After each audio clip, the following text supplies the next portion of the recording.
A Lei Magnitsky foi aplicada ao Xandão. Agora, o nome de Moraes vai estar ao lado de bandidos e ditadores de vários países do planeta.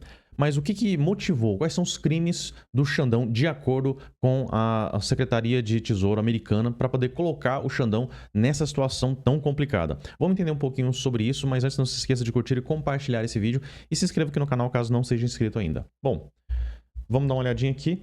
Esse aqui é o site do Departamento de Tesouro dos Estados Unidos, que seria equivalente ao Ministério da Economia aqui no Brasil.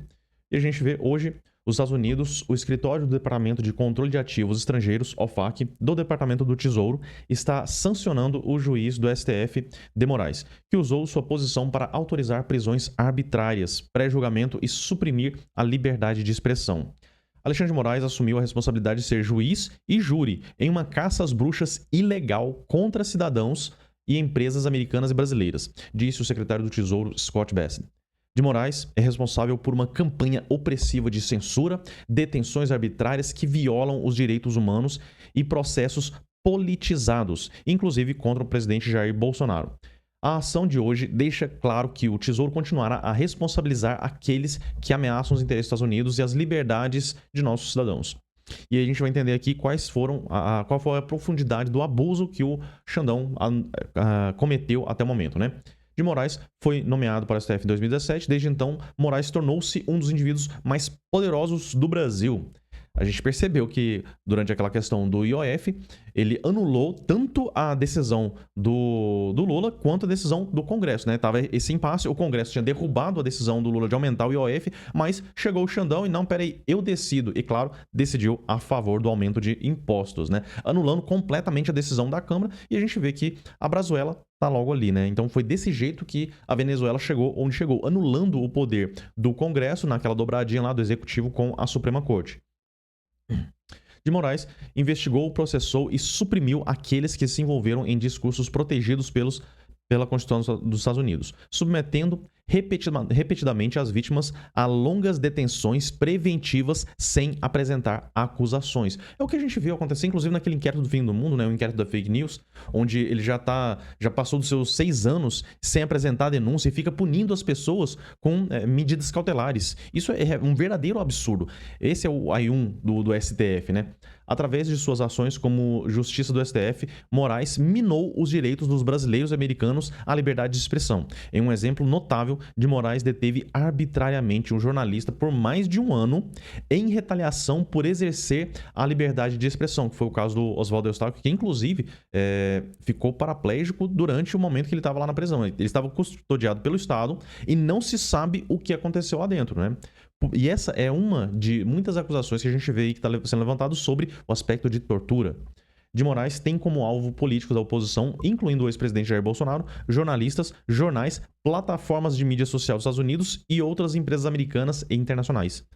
Jornalistas norte-americanos e cidadãos norte-americanos não foram poupados do excesso extraterritorial de Moraes.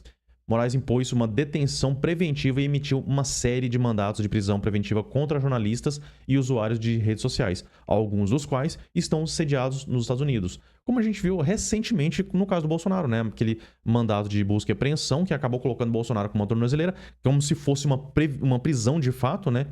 E impedido de acessar as redes sociais, né? Nem dando entrevista, ele não pode dar entrevista para não dar margem para o Xandão chegar lá e já prender ele definitivo.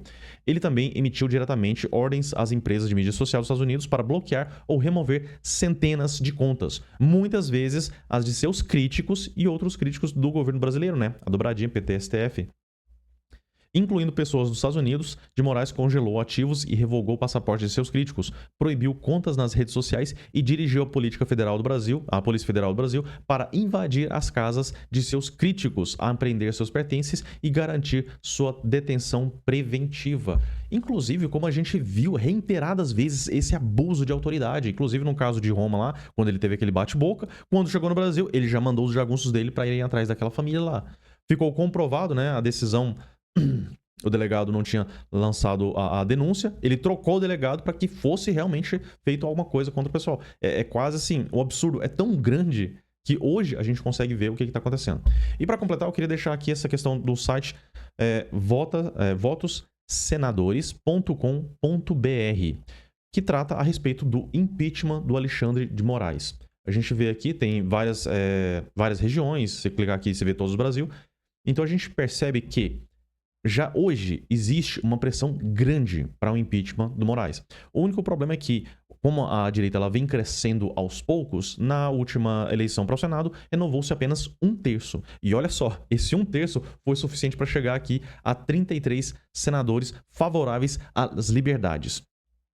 Seria necessário 41 senadores a favor do impeachment do Moraes para iniciar o processo. É preciso um pouco mais para poder chegar até o final, para poder validar todo o processo, mas dando-se o início já é importante porque vai afastar o Moraes do seu cargo. E isso já vai ser algo assim, muito positivo para o Brasil. Então a gente vê, já temos aí 33, tem um pessoal aqui que é contra, né? É o pessoal que tá junto ali, que se o Moraes afundar, eles vão afundar junto, né? Mas tem também os indefinidos, né? Aquele pessoal que às vezes tá com medo de alguma sanção, com medo do Moraes começar a atacar eles também. Mas esse momento onde o Moraes tá fraco, é o momento certo de a gente começar a buscar fazer realmente esse impeachment. Existe uma chance de acontecer ainda nessa legislatura? Existe. É baixa, mas existe. E a gente não pode deixar de lutar. Precisamos realmente continuar avançando com isso. Tem um abaixo assinado aqui também. Então dá para entrar em contato com esses senadores aqui. Esses aqui são os favoráveis. Mais para baixo aqui tem os indefinidos, onde a gente pode entrar nas redes sociais. Tem o telefone aqui do gabinete também, as mídias, onde você pode entrar em contato com cada um desse pessoal aqui que está meio indeciso e expor seus motivos, solicitar sem agredir ninguém verbalmente, sem ser mal educado. Vamos pedir e fazer essas pessoas entenderem da importância da gente realmente conseguir passar esse impeachment. E independente de qualquer forma, a gente precisa sim trabalhar para a gente conseguir fazer uma mudança, uma renovação ainda maior no Senado em 2026. Então a gente está trabalhando para isso. Hoje a gente começa a ter um pouco mais de otimismo para o Brasil, né? A gente sabe que tem muita coisa acontecendo. As últimas decisões do Moraes foram realmente trágicas, né? A gente vê o Brasil caminhando para uma brasoela, mas hoje a gente começa a ter um pouquinho mais de esperança diante de tudo isso, né? Bom, gostaria de saber a sua opinião a respeito desse assunto. Você pode deixar aqui nos comentários. E se gostou, curta e compartilhe esse vídeo. Eu fico por aqui, um forte abraço e até a próxima.